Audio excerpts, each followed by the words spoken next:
ಅರಕಲಗೂಡು ತಾಲೂಕಿನಲ್ಲಿ ದಸರಾಗೆ ಚಾಲನೆ ನೀಡಿ 4 ದಿನಗಳಾಗಿದ್ದು, ಇಂದು ಕೃಷಿ, ತೋಟಗಾರಿಕೆ, ಪಶು, ರೇಷ್ಮೆ ಇಲಾಖೆಗಳ ಸಹಯೋಗದೊಂದಿಗೆ ರೈತ ದಸರಾವನ್ನು ಆಯೋಜನೆ ಮಾಡಲಾಗಿತ್ತು. ಎತ್ತಿನ ಗಾಡಿಗಳನ್ನು ಪ್ರಮುಖ ಬೀದಿಗಳಲ್ಲಿ ಮೆರವಣಿಗೆ ಮಾಡಿ ನಂತರ ಶಿಕ್ಷಕರ ಭವನವನ್ನು ತಲುಪಲಾಯಿತು. ಇದೇ ಸಂದರ್ಭದಲ್ಲಿ ತಾಲೂಕು ಕ್ರೀಡಾಂಗಣದಲ್ಲಿ ವಿವಿಧ ತಳಿಯ ಹಸುಗಳು, ಪಕ್ಷಿಗಳು ಹಾಗೂ ನಾಯಿಗಳು ಹಾಗೂ ವಿವಿಧ ತಳಿಯ ಪ್ರಾಣಿಗಳು ನೋಡುಗರ ಗಮನವನ್ನು ಸೆಳೆದವು.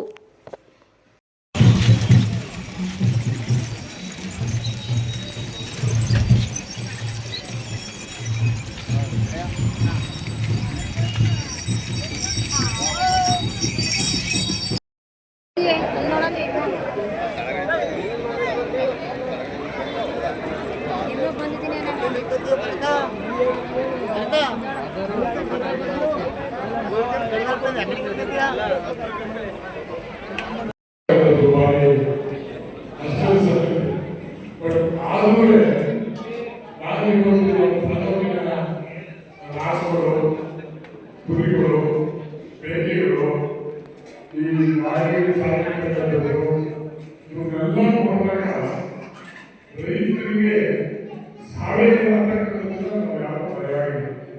ಇವತ್ತು ಎಲ್ಲ ಭೂಮಿನ ಕಳ್ಕೋತಾ ಇದೆ, ಎಲ್ಲ ಇಂಡಸ್ಟ್ರಿಯಿಂದ ಮಾಡ್ತಕ್ಕಂಥದ್ದು ಹೋಗ್ತಾ ಇದೆ. ಆದರೆ ರೈತ ಒಂದು ಭೂಮಿನ ಕಳ್ಕೊಂಡು ನೋಡಿ ಇವತ್ತು ಇಷ್ಟು ಇಂಡಸ್ಟ್ರಿಯಲ್ ಉದ್ಧಾರ ಆಗಬೇಕಾದ್ರೆ ರೈತರ ಜೀವನಕ್ಕೆ ಆಗಬೇಕಾಗಿಲ್ಲ. ಒಂದೊಂದು ಸದ್ಯ ಯಾರು ಏನೇ ಆಗೋದು ಇದ್ರೆ ಸಿಕ್ಕೋದು ಏನೇ ಮಾಡೋದು ಈ ದೇಶದ ರಾಜ ಯಾವಂದ್ರೆ ರೈತ ಅಂತಕ್ಕಂಥದ್ದನ್ನ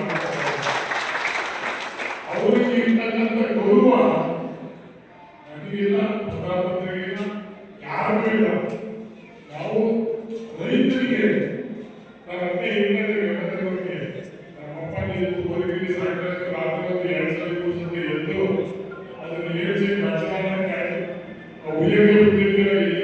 ಅತ್ತೆ ಅಷ್ಟು ನೋಡಿದ್ದೀವಿ ನಾವು. ಅಷ್ಟು ನಿಯೋಜನೆ ನೋಡ್ತಾ ಇದ್ದೀವಿ. ಎಷ್ಟು ಪ್ರೀತಿಯಿಂದ ನಾವು ಈ ರಾಷ್ಟ್ರಗಳಿಗೆ ಪ್ರೀತಿ ಮಾಡ್ತೀವಿ, ಅಷ್ಟು ನಮಗೆ ಅದು ಆಸ್ವಾದ ಬರ್ತದೆ. ಬಹುಶಃ ಇವತ್ತು ನಾನು ಈ ವೆಟನರಿ ನಮ್ಮ ಡೈರೆಕ್ಟರ್ ಇವರು ಬಂದಿದ್ದಾರೆ, ಜೆಡಿಯವರು, ಅವರ ಸೇರಿದ ವಾಯು ಒಂದು ಧನ್ಯವಾದಗಳು. ಕೃಷಿಯವರು, ಡಿಡಿಯವರು ಇವರೆಲ್ಲ ಸೇರಿ ಒಂದು ಅದ್ಭುತವಾಗಿ ಮಾಡಿದ್ದಾರೆ.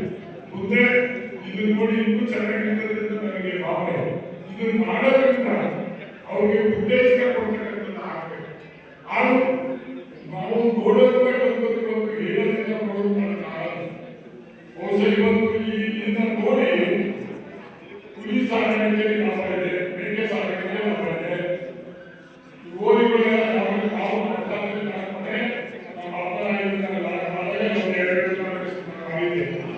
ಈಗ ಒಂದು ಗೋರಿಗಳು